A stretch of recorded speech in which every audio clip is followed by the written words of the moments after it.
very much. Thank you. Thanks. Appreciate it. All right, so that was the talk. Thank you. Bye. I've got some stickers over there too. When y'all want to grab some, feel free to grab some. So, feature or a vulnerability is a question we ask a lot whenever it comes to Microsoft. So I got to ask, anybody here from Microsoft? Oh, you got out. So everything I'm talking about is his fault. All right, just know that. I gave this talk at BSAT San Diego, and one of the people sitting in there was active red teamer at Microsoft who red teamed Defender. So that was an interesting talk in there. I almost felt like I was giving the enemy all the secrets. So that's me. I'm from Rochester, New York, so that's our national dress code there.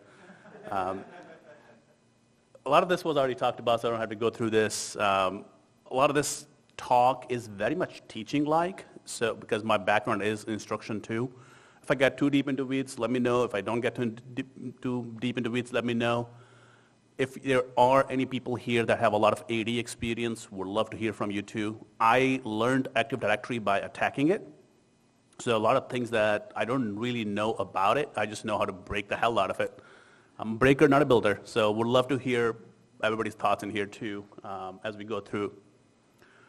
So this talk very much is on how we are pen testing AD today in the most common ways. These are common ways, these are things that are happening often that we're seeing in a lot of networks.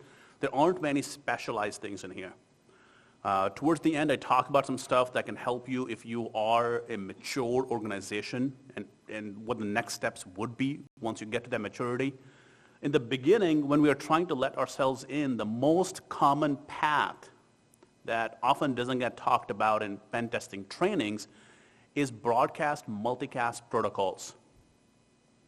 In college, we were all told when you want to go to google.com or when you want to go to any other website, you are asking the domain name server, the DNS server, where that host is, where that name is, to resolve the IP address. In reality, in addition to your host asking the DNS, it's doing quite a few other things. It's checking, am I that host I'm going to? It's checking if I have something in my static entries, my host file for that host. And what really helps me as a hacker, as a pen tester, is just asking everybody else in the network, hey, do you know where this host is? We're talking about Windows in here. So for the Mac crowd and Linux crowd, since you all are very secure, it happens in there too. Right? Mac does it via MDNS. Linux does it via Avahi. MDNS is being ported into Mac 2 now. Very commonly, you'll see this. So what you've got going on is NetBIOS name service, broadcast protocol. Then you have MDNS and LLMNR. They're both multicast protocols. Basically, they're asking everybody in the network, hey, do you know where this HR share is or where this google.com is or whatever there may be? Who here uses WPAD in their AD environments? We got one. Wow. I never see one. Oh, we got two. Oh, so that's somebody else's fault. Yeah. So I've barely come across people that use WPAD, but it still exists. It's still there. And even if you're not using it, it may not even be configured at all, by the way. Windows is just asking everybody, hey, you know where WPAD is? Whenever system boots up, whenever you launch a browser. That's your corporate proxy settings for web servers, for your browsers. And that feature has been built into Windows forever. And even if you have all the DNS entries for everything that exists in your network, first of all, there's going to be broadcast multicast traffic. Even if there's none of this traffic, there'll be the traffic for WPAD. So the first one to respond to say, I am this server you're looking for, wins the lottery. And the lottery here is the net NTLM hashes. I use the word net NTLM to differentiate between NTLM itself and the hashes that go over the network. Microsoft documentation on this is not clear. So I've just chosen to start using the word net NTLM. I think a few other places also use it. Now, net NTLM hashing occurs anytime you are talking to anybody in Windows networks. There's Kerberoasting, there's LDAP. Authentication more often than not is net NTLM. And Windows falls back to it. I was running Bloodhound in a client's environment yesterday, and Bloodhound was having issues with LDAP, falls back to NetNTLM, okay? Because NetNTLM or NTLM is always going to be there. So I respond to it, and I say, I am who you're looking for. Let's start the NetNTLM handshake. What that looks like is if I want to talk to a HR share, file share, this web server, whoever I'm authenticating with, they're going to send me a timestamp to encrypt with my NT hash, with my password hash. NetNTLM v1 was LM hash, v2 is NT hash. And I'll encrypt that timestamp with my NT hash, which when I send back is the NetNTLM hash I was talking about before. Okay? So you're encrypting a timestamp with an existing hash. So it's a hash of a hash, pretty much. I was doing some stats on this other day because I was giving some training, and we have Alienwares at work. I know I'm bragging. And the NetNTLM hashing, we're cracking at about 3 billion guesses per second. So you could have a really strong password. I can probably crack your 8-character password in a day at all possible variations. So that hash being sent over, the file share takes that hash, and the file share shouldn't have my password hash at all. So it doesn't know if the hashing I just did was valid or not. It has nothing to compare against. So it sends it to the domain controller, and that's where our opportunity is, okay? Because the person we sent our encrypted packet to, our hash to, they are sending it to somebody else. There's the tag being played right now in here. There's a phone cup, the paper cup phones being played.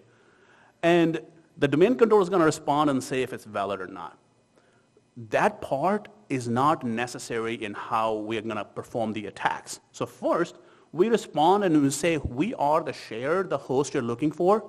We start this authentication. We grab the hash in step 3, and then we do whatever the heck we want to do with it.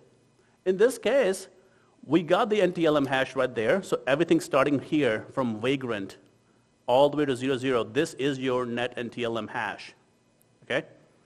And the user in this case just mistyped the word HR share, but they never need to, because in the end, it's the first one to respond that wins. So this is the most common way we're getting these NetNTLM hashes. Now I sit there and I crack it with my laptop at about 3 billion guesses per second. Now that's a laptop. I throw this on an AWS GPU box instance, probably even more, right? When I used to work in another company, we used to have this cracking rig that had about 8 1060s in it. That one will probably crack it even faster, okay? We were just talking about solar panels in here, and here we are talking about power. But cracking isn't the only thing we can do with this, because you may run into some issues where people are using good passwords. If you're using a password of 12 characters or longer, it's going to be difficult for me to crack it. Though, we had a client where they were using a 15-character minimum password policy. So people's passwords were welcome 1, welcome 1, welcome 1. Right? Or password 1, password 2, password 3, all one password. One person's password even was, I hate this password 1, 2, 3. Okay. But I think that's a good password. So we got the hashes by saying we are who you're looking for by performing machine in the middle attacks or person in the middle attacks. We can try cracking them. If we can't crack that hash, we will go to the next step, which is we'll take that hash as is and we'll relay it to others. Okay? If you go back to this communication right here, we wanted to talk to the file share. We sent it to hash. It sent it over to the domain controller to verify. What if that step 3, we grab that hash that was going to the file share, or pretending that we are the file share, and we keep repeating that step 3 with everybody else? The DC and others are not checking the timestamps and all that. What they're checking really in the real world is, was I able to decrypt into something that looks like a timestamp? That happens, it's valid. So we have been doing this for a long time now, to a point where this is a joke in pen testing industry. We always, joke that people are just doing broadcast multicast protocols in their pen tests. But reality is, yeah, it works. We're taking the hash, cracking it. If we can't crack it, we relay it as is. So in this case, what's happening is there was a hash stolen from a username FileMaker from host 1.3. Well, I took it and relayed it to host 1.4, and I was able to log in. This is a tool called NTLM RelayX. The tool before this right here, is a tool called Responder. Okay? So NTLM RelayX took this hash from 1.3, relayed it to 1.4, logged in, started dumping the NT and LM hashes in the box. NTLM RelayX also has an option if you use NTLM RelayX. Investigate its SOCKS option, S-O-C-K-S, like SOCKS proxies, because not only can you dump hashes, you can have it create authenticated sessions for you to proxy your crackmap exec, evalwinrm, all those tools through. Okay? So we pretend to be the host you're looking for. We grab your hashes. As a result of that, we try to crack them. If we can crack them, or even if we cannot crack them, either way, we can relay them as is. This is not pass the hash. This is relaying the hashes. Okay? Although, to be honest, who cares? Terminology is whatever. In the end, this is working. The only way this doesn't work is if you've got SMB signing required. Okay? There are three options in AD. SMB signing disabled, enabled, and required. Enabled means it's a soft requirement. You can just opt out of it. It took Microsoft a few tries to get this to work because it uses message integrity code, MIC field in the packet. And there was a time you could just remove that field from the packet. Even if SMB signing was required, you could remove that field or set it to, I think it was a null value, and you would just be able to get around SMB signing. The option for that still exists in NTLM RelayX because oftentimes you don't have patching going on. One thing to note about this, in this whole scenario, only time the user may be at fault is if the password was terrible.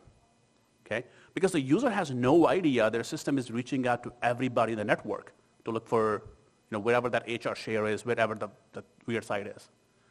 So whenever I'm doing debriefs, I like to make it clear that this is not your user's fault. This is a systematic issue. This is the issue in your system configuration that is set by default.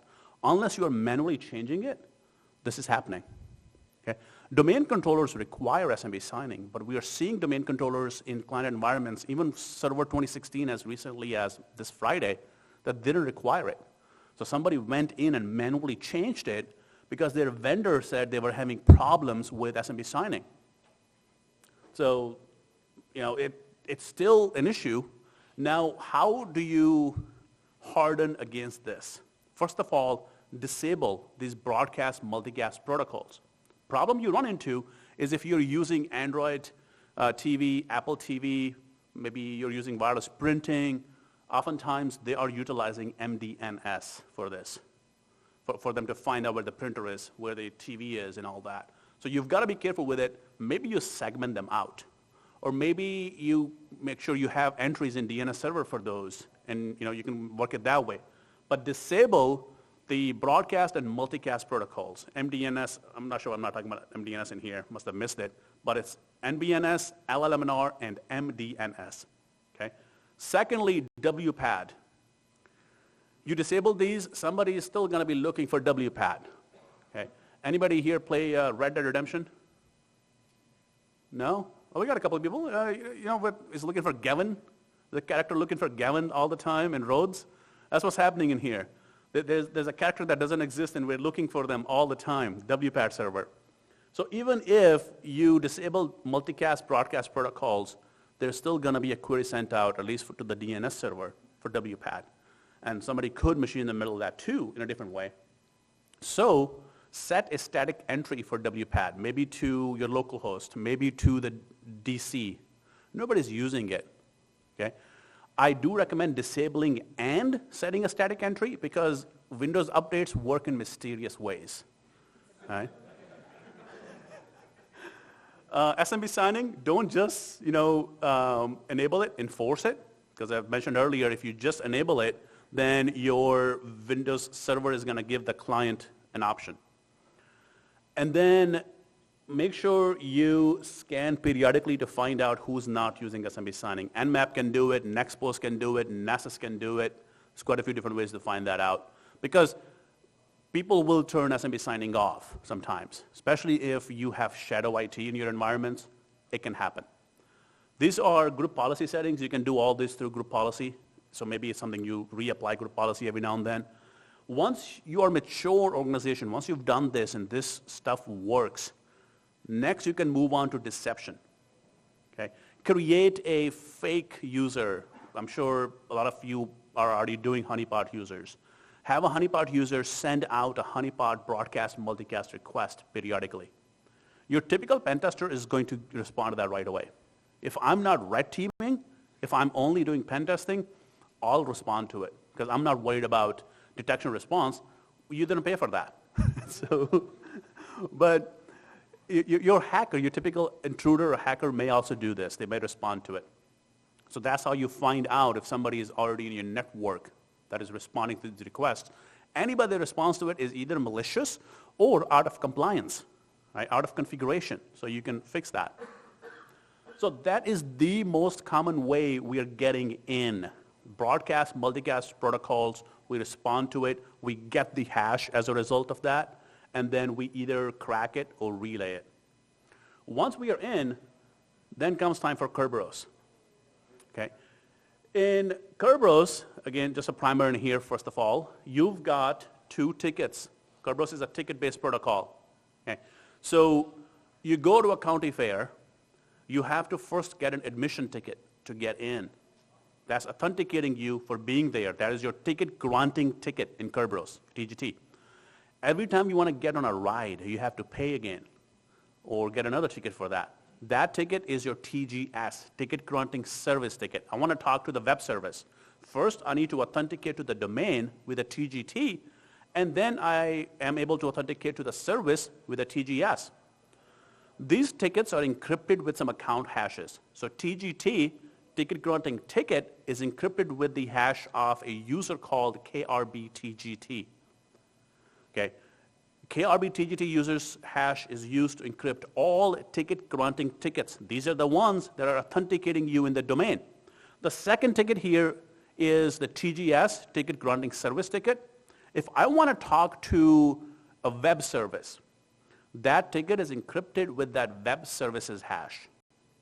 So if I'm running a web service under an account named Qasim, Qasim's NT hash is used to encrypt the TGS. Problem here occurs is everybody who's authenticated has these tickets. If I am an authenticated user in the domain, I have the TGT, which is encrypted with KRBTGT's hash, so I can perform password guessing attacks on it. There's only one known instance of that being a good attack. Somebody tweeted about it a while ago, and I trust internet. So somebody tweeted about this, and they said they were able to crack a TGT, which was encrypted with KRBTGT's password. And it's a big deal because it's a password set by Windows. It's generally a randomly generated password, I think 64 characters or something like that. So somebody set it improperly. What we're talking about here is kerberoasting. The second ticket, TGS, ticket granting service ticket, is encrypted with the service account's password. Service account passwords are often shared, often manually entered, so they're easy to guess more often than not. Secondly, services have high privileges. If I'm cracking a password for web service, it at very minimum has high privilege in the web server, maybe even more privileges than that. So TGS encrypted with service account's password, I will ask for that service as an authenticated user. And when that service sends me the ticket, when the domain controller gives me the ticket for the service to present to the service, I just start cracking it.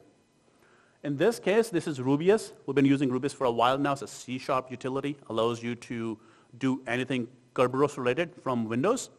In Linux, we'll use Impacket Tools get user SPNs. We used to do this with invoke Kerberos with PowerView. That got detected a lot.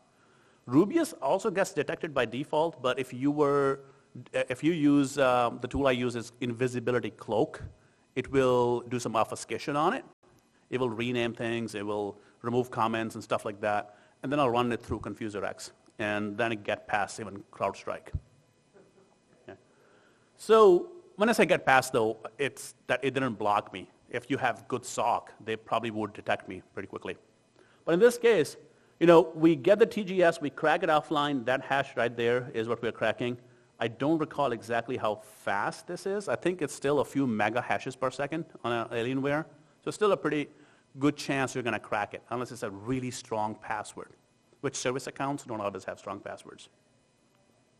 So how do you prevent it or mitigate it? I come from a risk assessor background, so I always use the word mitigation because good luck being fully secure. Because once you get there, come to me. I'll sell you Brooklyn Bridge.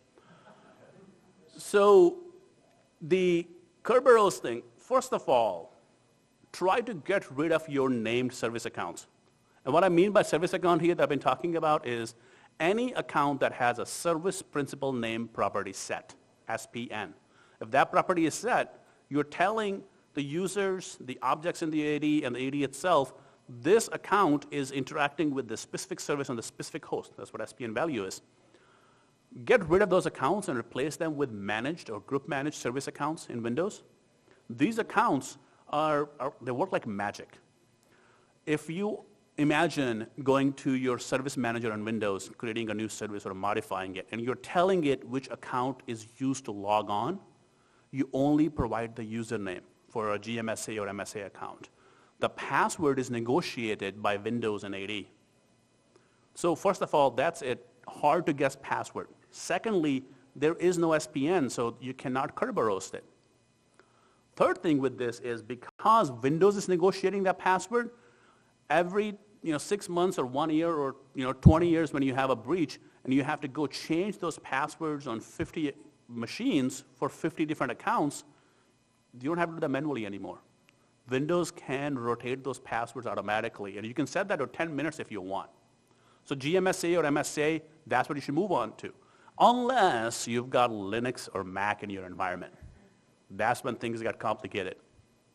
At that point, I think it depends on the distribution. Some do have some compatibility, but for most part, the compatibility doesn't exist yet.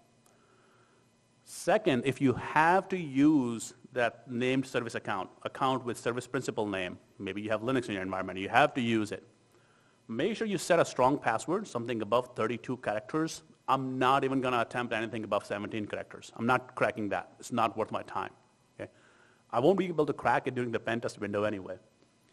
Secondly, limit the use of it. Do you really need a service account for this? If you really do, does it really have to have domain admin? I only about a year ago saw an environment where there were 32 service accounts and 30 of them were domain admins. That's it. One of them was a backup operator. So if it's a backup operator, it's pretty much domain admin because I can then have it back up the domain controller for me. So do not have privileged service accounts. If you must have them, then set a strong password on them. If you're worried that you're going to forget the password, you're using the service accounts wrong. You're not supposed to remember service account password. You're not supposed to type it every day. Okay? And then detection. When it comes to kerberoasting, it's not if vulnerability is a feature. Same thing with broadcast multicast protocols. It's a feature. It is how it's supposed to work. So you are seeing a lot of tickets requested in your environment all the time. It's happening hundreds of times every minute, depending on how many assets you have. So detecting it is very difficult. What's really interesting, though, is a lot of your tools by default will request a TGS, Kerberos ticket for a service account, that's encrypted with RC4. Windows nowadays uses AES. So by default, they're requesting an RC4 ticket, and that right there is how you detect an attacker. Except if you've got Windows Server 2008 in the environment, I think 2012 and older, they're going to be using RC4 by default.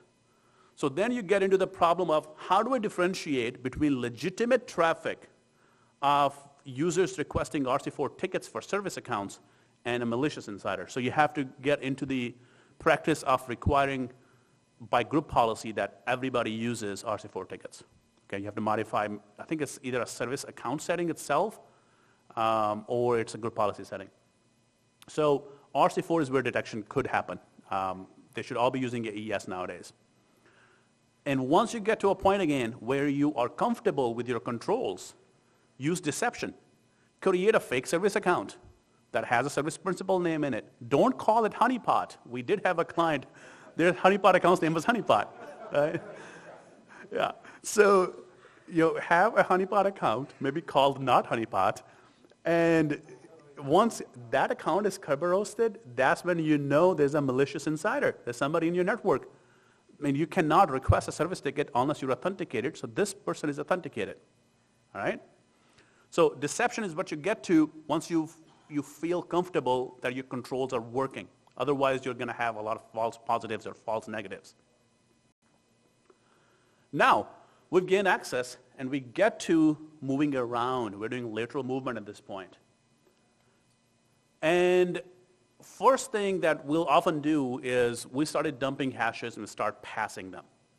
That started getting detected, okay? The idea of pass the hash is you use that NTLM, or NetNTLM protocol we talked about earlier. You're encrypting a timestamp with your NT hash, and you're sending it over to the other service or another box to log on to. That's your pass the hash. Microsoft tried patching it, I think it was 2016, and their patch was, we're no longer going to allow you to pass the hash for an account that is a local account and doesn't have admin access, so non-RID 500 accounts, okay? Problem is, when we're passing the hash, when we're trying to use accounts, we want to use local admins, or we want to use domain users. They were not the ones who were patched. So this still very much works to a point that every lateral movement tool that exists nowadays is using it. It has the ability, CrackMap exec, EvilWinRM, a lot of in-packet tools do it. In fact, I believe X3RDP even had an option for the use of NT hashes. Okay? So that's your pass the hash. It's often detected pretty easily because it's patching the LSAS. Because in order for me to talk to you using NetNTLM, I need to give this credential to my LSAS, which is your local security authority in Windows that does all authentication. And that is then negotiating with the other side to do it. So easily detected nowadays. Your EDR should be detecting it. Second thing is overpass the hash. This is using Kerberos. So this is not patching LSAS on my box. It may be affecting LSAS on the other side. This will require that, actually, pass the hash requires you have local admin access on the box you're doing it. Overpass the hash doesn't. Because even if you don't have local admin on that box, you'll at least be able to talk to a service. Okay? So this is generally what we're doing when it comes to hashes. Both of them use NT or LM hashes. This is more fun though, pass the ticket. So I get on a box that has a session from maybe a domain admin or somebody high privileged. Nowadays, since 2016, Windows no longer stores NT hashes locally. It is caching in LSAS your domain cache credentials, very difficult to go after, takes a lot more time and effort, or it is only doing Kerberos tickets, no longer NT hashes or passwords. Although, if you are using a service account in Windows Service Manager and you provide username and password, the password is stored in plain text in LSAS. Okay. So that is still a way we're getting plain text credentials, even if wdigest is not enabled. But pass the ticket. Ticket is stored on LSAS on the box. So if I have local admin on the box, I can just swoop that ticket and use it elsewhere. This is pass the ticket attack. I got detected doing this only once so far, and in that environment, basically what happened is I got the ticket from a file share, and I logged onto an MS SQL server using that ticket. And the client's SIM recognized it. The ticket was issued to the file share, but it's being used at the MS SQL server. That doesn't look right, so there was an alert. This is also something you can do with a lot of readily available tools. You've got Rubius for this. You can use Mimikatz. I haven't used Mimikatz in a long time because of detection issues, but you can still do it with that. On Windows boxes, Impact Ticketer will do it for you. So Impact, if you're using Kali Linux, for example, when you're doing Pentest thing, Impact has tons of tools for that. So Impact Ticketer can help you with pass the ticket. There you'll be using KRB5CC name property. So first you'll take the ticket from Windows, which is Kirby format, convert it, and then use it. Who here knows about Hacktricks? Hacktricks.xyz. We got a few people. If you're doing OSCP before you're doing pen testing, you gotta have it. It's a cheat sheet of cheat sheets. It's so much stuff in there, and it's very well laid out. We sponsor them, so we've got their PDF copy, which we share with our teammates all the time. Really amazing place to go and find how things are happening, how others are doing stuff, and very detailed methodologies. So we do pass the ticket, we do pass the hash, we do overpass the hash. So we've done lateral movement. How would you detect me? Well, the most common way you do this is, why is Qasim logging on to 20 different systems? The amount of times, because what I do is, so red teaming, I'm going stealth, I'm not doing this stuff. But in pen testing, I'll take that NT hash, and I'm going to use correct map exec against every single Windows box you have. I'm lighting it up like a Christmas tree, and so many times I don't get detected by that. Because again, it's still noise that's still happening. If you're not specifically looking for one account logging onto multiple boxes, that's not getting detected. And that's one of the first things I'll do on a pen test when I'm not worried about detection. Because I want to find out, where does this user have high privilege? Okay, so I'll spray it across the board. So one account logging onto multiple systems, or the systems that generally don't log on to. Maybe you have an alert for first time log on to a box. Okay? And that shouldn't be happening a lot. Secondly, the way I talked to you about earlier how I got detected, ticket obtained from one host and then used on another. That is what's becoming common now in the industry. A lot of attackers are doing this too. We have an incident response team too, and I'll sometimes ride along with them to see what's happening there. And I'm seeing pass the ticket a lot more there than pass the hash.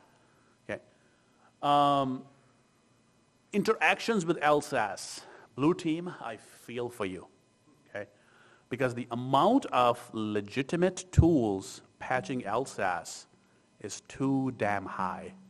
All right. It's too many tools that do that. I was helping my incident response team with an incident, and I was like, oh, I think I found the attackers. They're patching LSAS. Oh, no, that's just our inventory tool. Oh, found the attackers. They're patching LSAS. Oh, that's just our database tool.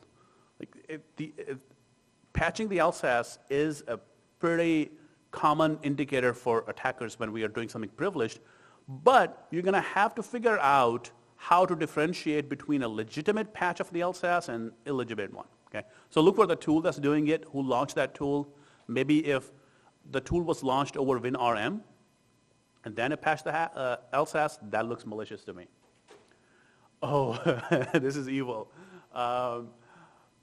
Patch malicious credentials into LSAS. Patch credentials in LSAS and then disable that account, for example, and see if somebody uses that account. The moment you see that account being used again, there's something bad happening.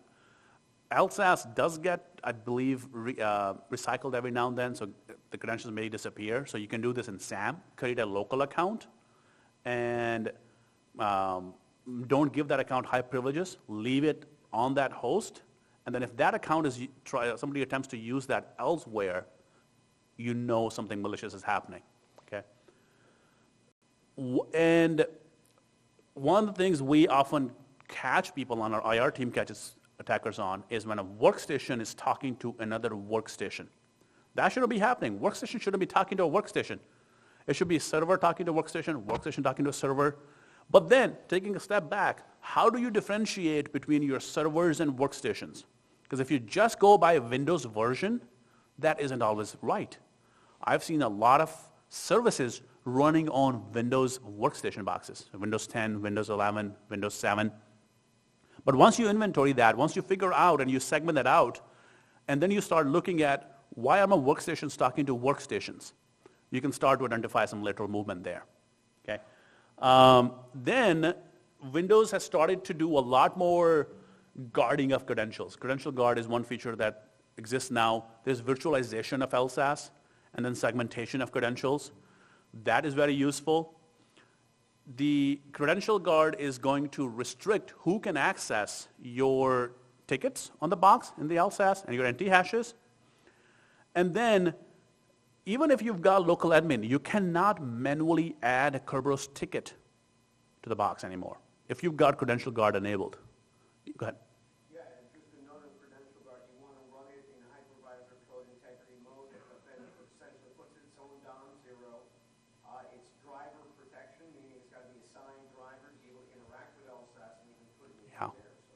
Yeah, signed driver is a big requirement there because that's where I'll start asking my sales team, how much did the client pay? Do I have money to buy a good certificate for this? Because Credential Guard is going to go after that, right? So it's a feature that exists and isn't often used. I believe they're enabling it by default now on some systems too. So definitely use it, and definitely create fake accounts if you can. So we obtained access by performing machine middle attacks on broadcast protocols, moved on, started doing pass the hash, overpass the hash, pass the ticket. We got some access on other boxes. How do we escalate within the domain?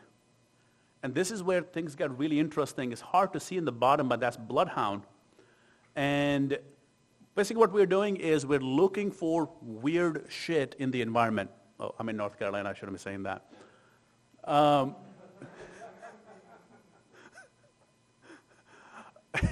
No, I forgot what I was.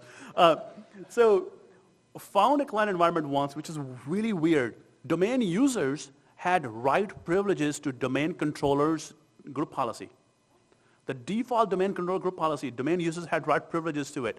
Somebody was testing something many years ago and forgot about it and left it there. So as a domain user now, I can run scripts on domain controllers. I can add local admins to domain controllers. I can do whatever the heck I want to domain controllers. Found that using Bloodhound. Very commonly we find domain users are given local admin access on their own boxes, which means I get your credential, I dump everything that's been on your box. So who set up your box? Help desk, right? Or you called help desk a while ago to fix an issue, they logged onto your box, their credential is sitting in there. Oftentimes, organizations not using labs, you have the same local admin everywhere, which by the way, Windows Labs came out a few days ago, I think it was, or a week or two ago. If you currently use Microsoft Labs, which you have to install, Windows Labs is going to be on every Windows box as a feature now, but there are compatibility issues.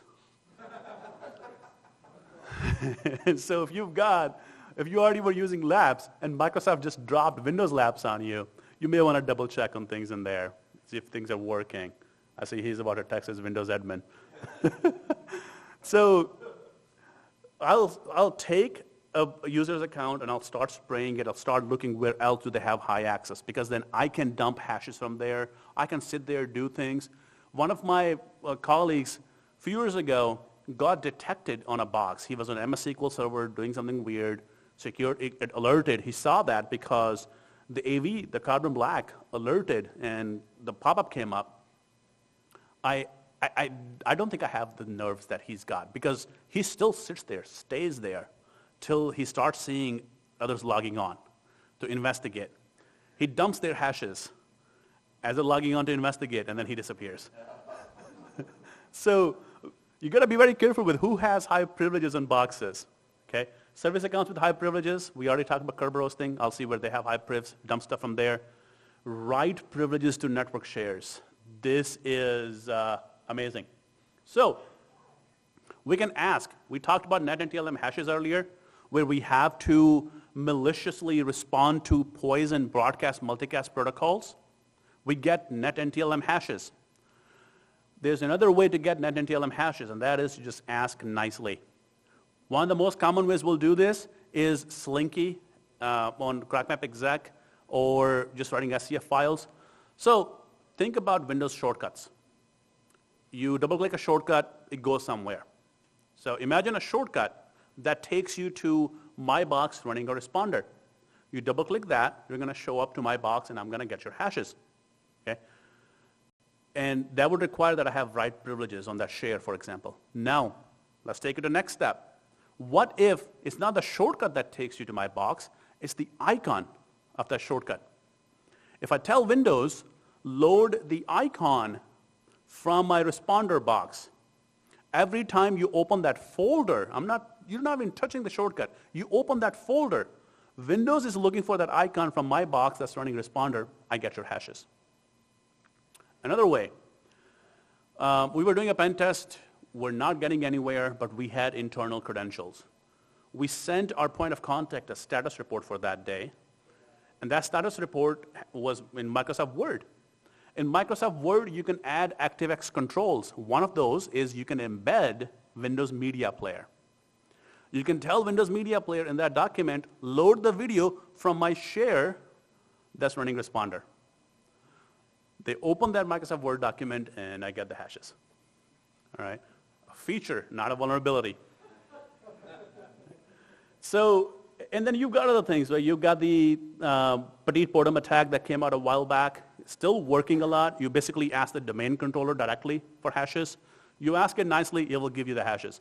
By the way, those of you who have been using Petit Podum, not having any success, try it again with credentials, because the basic patch, it will patch it against unauthenticated eliciting of hashes. But if you've got domain user credentials, you can work it. Okay?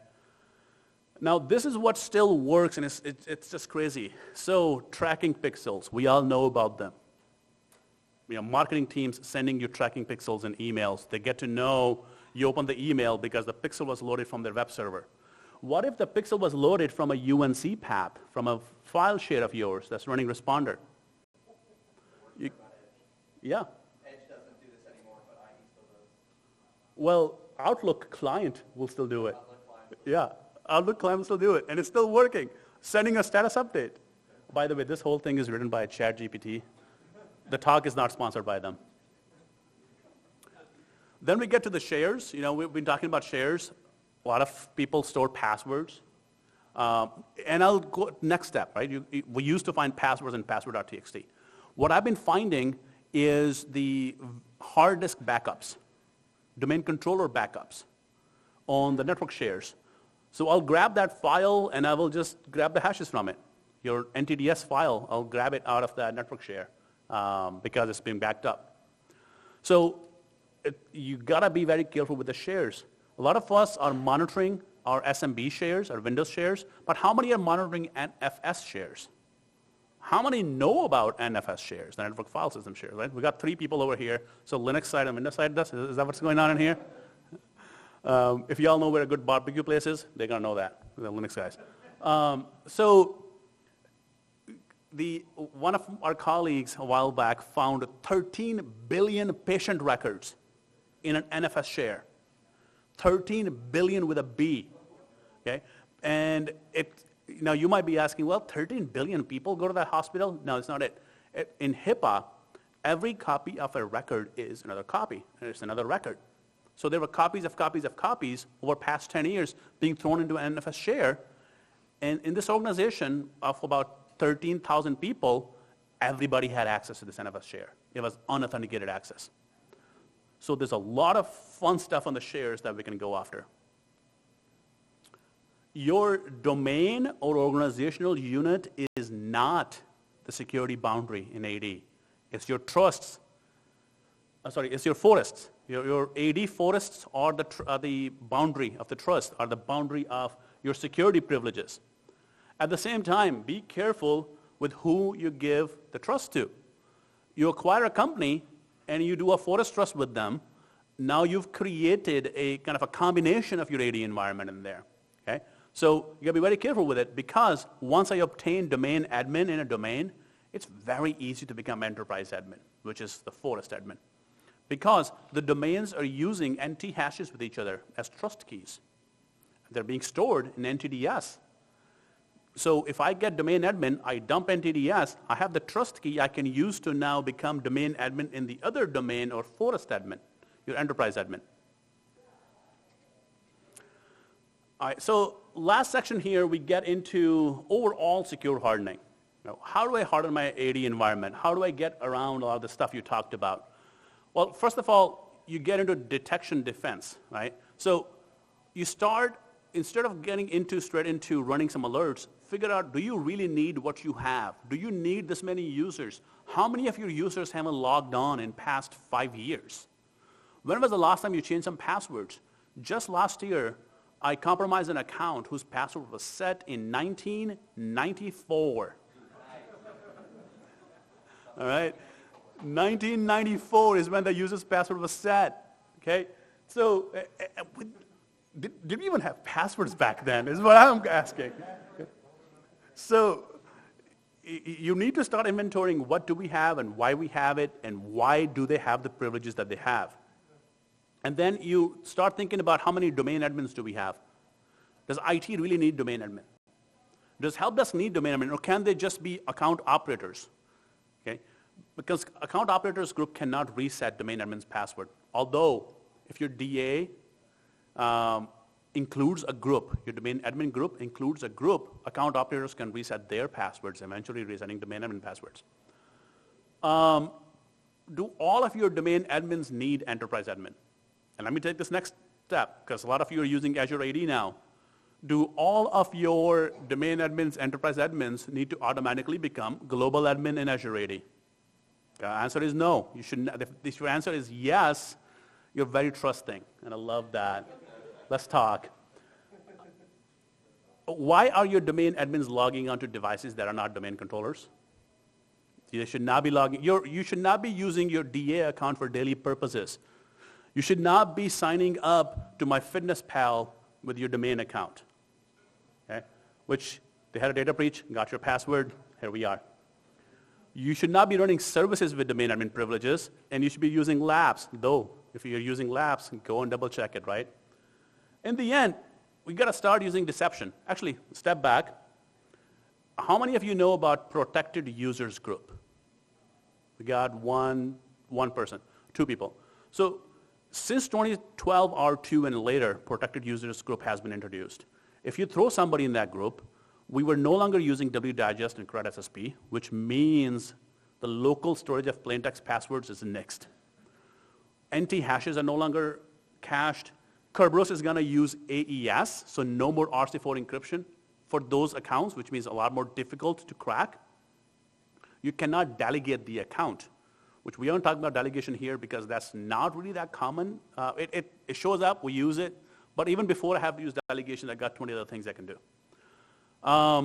Protected users group, the tickets, the Kerberos tickets have to be renewed within 4 hours. After that, the ticket cannot be renewed. So even if I stole the ticket, I can't use it for more than a few hours.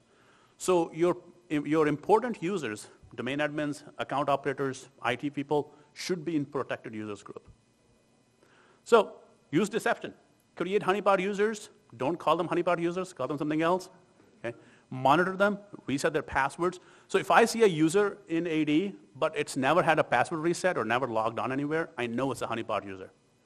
So make them look real. That user, maybe you even give it a service principal name, so somebody tries to kerberoast it.